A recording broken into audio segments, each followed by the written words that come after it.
Hey YouTubers, and welcome back to another episode here on ESGNet, and this is NCAA 13 football. This is the Nebraska Cornhuskers Dynasty, and this is week 1 of the 2013 NCAA season. Yeah, I know, it's old, but we're back here with a new episode as we're starting a second season with the Nebraska Cornhuskers. Look back, there will be a link down below for the first couple of videos here of this series that we started off with back 3 years ago, and we're back here now restarting this series. Now, I've been wanting to restart this series for I think last year I was going to try to restart this series, but never got around back to it. Now we're back, and we're going to finish, or at least continue this series here now in this series. So, should be a good one. Can't wait. It's going to be a lot of fun as we get to the back into the road here of trying to get a national championship as we won one last season. Now, we're ranked 4th in the nation. You see Michigan, Wisconsin, and Oklahoma ahead of us. Got Alabama, LSU, TCU, Washington, Kansas State, and South Carolina there round off the top 10.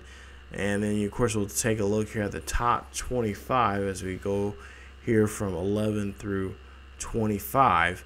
And Texas is your top 25 school there, representing the Big 12. So, some pretty good schools there. Now, of course, go down the list here. You got some other notable schools down there like Missouri, Miami, Texas Tech, Florida State, Boise, Mississippi State, and so many others there that are playing, that have, of course, great college, college football prestige there. And, of course, we'll just keep going down the list there of all, in this case, all 123 schools, I think, that are in NCAA. Week 1, we don't have a ball game here for ourselves, as we do have a bye week. Now, we will go ahead and we'll show you a preview of the week 2 matchup here for us, but we'll get to that here a little later on. But there you see the conference outlook here. Overall, Michigan is going to be supposedly the best team around the block here. Then you got Wisconsin, and then we come in 3rd place. They say here for us, they see us in 3rd place as Nebraska, of course, won the national championship just a season ago. Are ranked 4th in the nation right now, and yeah, not getting any kind of respect at all here in our own division. Now, it gets even worse because in the Big Ten West, we are only seen as number 2.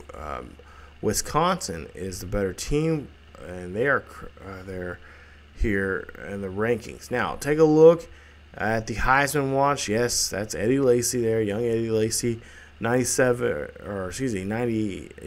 overall there, from Alabama there. Of course, a Heisman winner from last season, as he's trying to go back-to-back here as a Heisman Trophy winner here. We'll try to see if we can get one of our guys in that list there, as Rex was, I think, the runner-up for that last season with the great performance he had for us for Nebraska. So we're trying to see if we can get a Nebraska Cornhusker to bring home the Heisman, but we got some guys that got to do a lot of work to do that here and be mentioned here. So Lattimore, of course, Junior Barnard there from the University of North Carolina.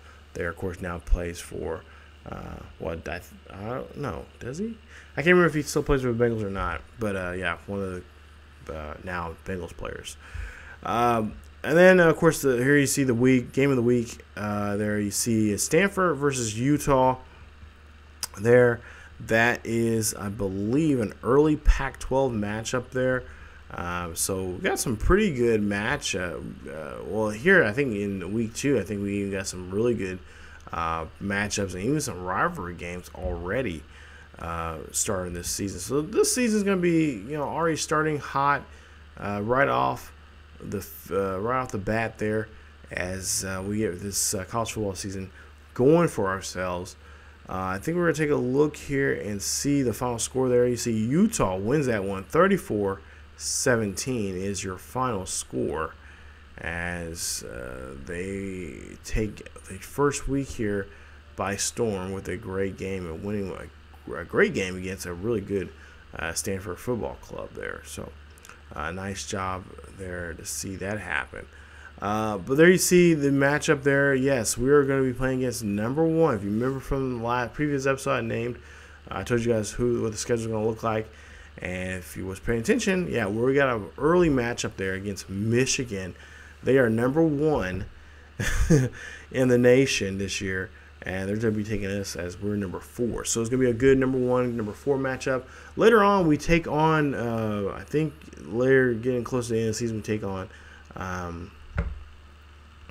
Wisconsin. They're number 2 in the nation. So we got number 1, and we got to play number 1 and number 2 this year already. So, yeah, talk about a crazy schedule that we have here. As I think we got 2 bye weeks. First one, of course, is this week, and then we got one coming down here in the next, I think, 4 or 5 weeks from now here in this series. So got a lot of work to do. We got a lot of stuff to get over here and try to repeat if we want to get back into the national championship talks there. But there you see just some of the big matchups there. You got the rivalry game, of course, Louisville and Kentucky. The Civil War game there. They like to have for themselves there in that state there. And then, of course, you got a lot of regional games going on, and quite a few national televised games for week 2 of the season. So those are your games there at least for the week 2 matchups there. We'll show you guys the top 25 there. And then you got the Battle of the Carolinas there, North and South there, playing they got a good game there. And again, just we're going down the list here of the top 25 teams that are going to be playing in week 2. Now we'll show you, we'll talk more about that maybe in the next video there, but for the most part there, got some pretty good, interesting games there for the second week of the season. Now, Coaches poll, there you see the top 25 poll after the first week, and there you see Michigan still at number 1. Number 2 still is Wisconsin. Number 3 is Oklahoma, I should say, and number 4 we're still there at they're in 4th place there. So not too many changes. We got a couple teams that have kind of, for the most part, I guess not too many changes there when it comes to rankings there, because everybody's pretty much at where they were at just a week ago. So yeah, not too much of a change there. Of course, no, because nobody played except for 2 teams that were outside of the top 25. So there you see some the voting there. Others receiving some votes there. And of course, nobody dropped out of the 25. But with a schedule like the second week of the season here, there are going to be some changes here, shooken up here. If the right teams play, we may have a dramatic change of the top 25. Now, take a look here at the program info and stuff like that. There you see our coaches ranking, our media ranking. Of course, no BCS just yet. And there you see our rivals: Iowa, Colorado, Oklahoma, and of course Penn State. We do play Iowa and Penn State this season. And then our offensive team leaders there: Carnes, 18 of 36 for the last season, 394 yards, 1 touchdown, 2 interceptions. Owodala, 24 attempts for 137 yards, 2 rushing touchdowns there for him. Of course, Kenny Bell, 660 yards, 29 receptions, 8 touchdowns last year. Great year for him, both as a receiver and as a return man, as he did win the best punt returner from a year ago. All right, so again, just going through those numbers there. And this will be his first time starting as the quarterback there As, of course, Taylor Martinez last year was the general. Now it's his chance here, as we talked to Brian, and we got a pretty good conversation with him about the game and about this upcoming matchup here against the number 2 team, or against the number 1 team in the nation here. And he said this was just this is gonna be the first test. Really, this is like the first. He feel like this is already the midterm exam as a football player here, as he has a lot of schemes that he's gonna have to look at here. He knows that they have a great, secondary that he is kind of, he says he's very concerned about. He does not want to turn the ball over.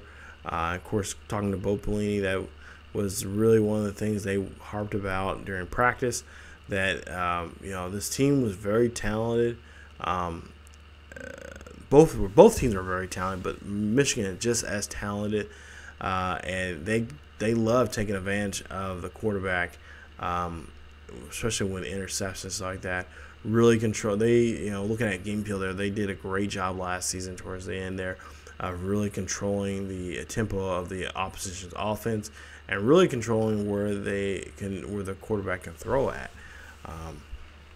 And they don't want to give Michigan any of that control here in this next week's game.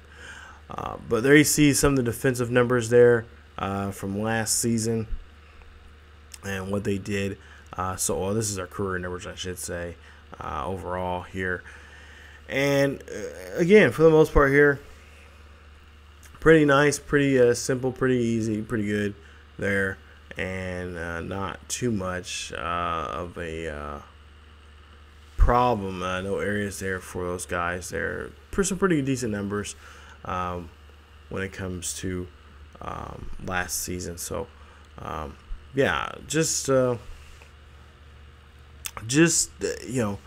Michigan is it's going to be a tough team. They're a number 1 team. They're always a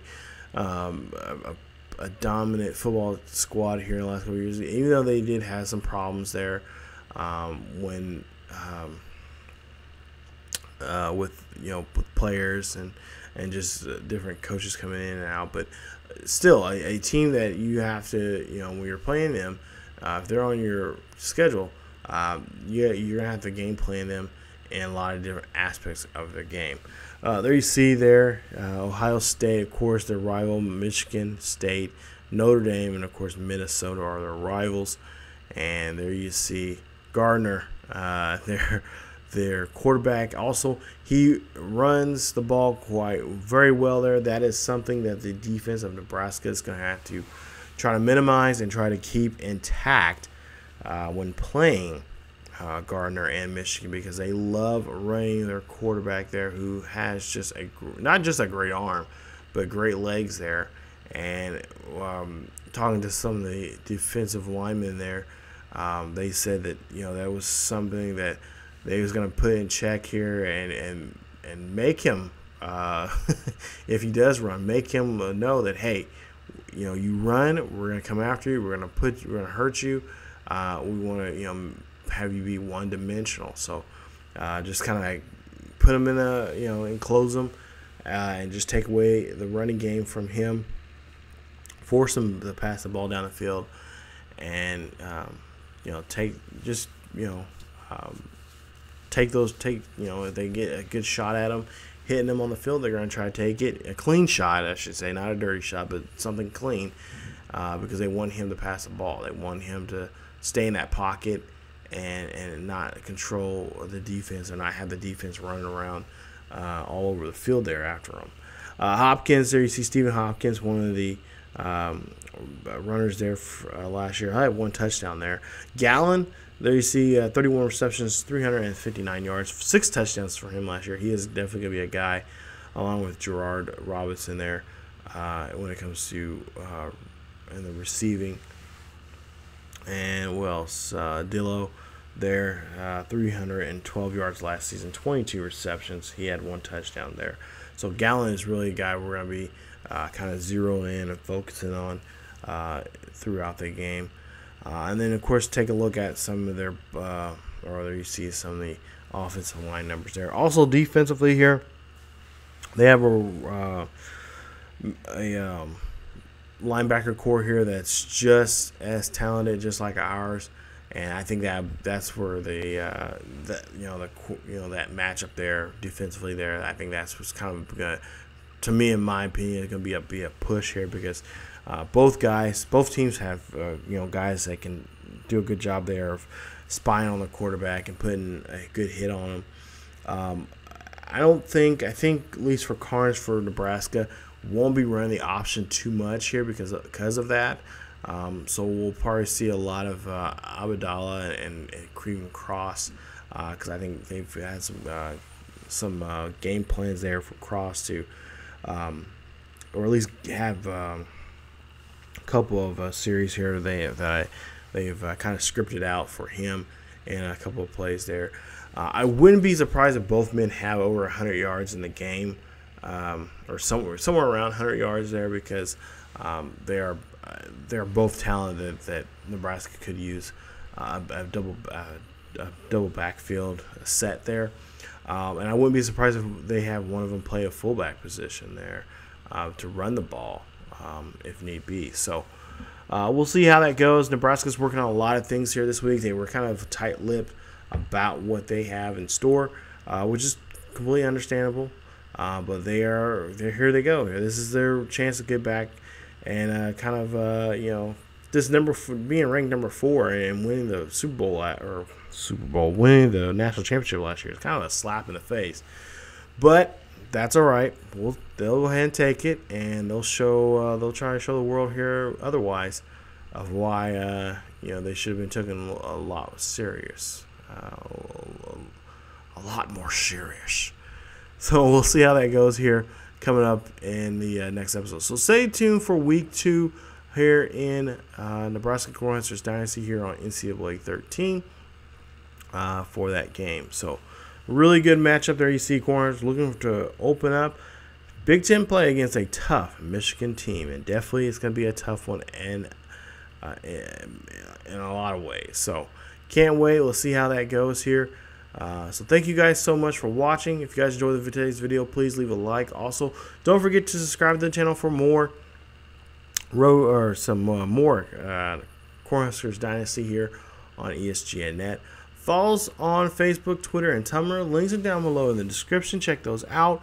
And also, too, if you want to watch the series from the very beginning, go ahead and click on the link down there below. I'll leave a link for you guys, or at least should be a link down the far bottom there for NCAA football Dynasty here on ESGNet. So thank you guys again for watching. As always, keep yourselves healthy, and I will see you guys next time.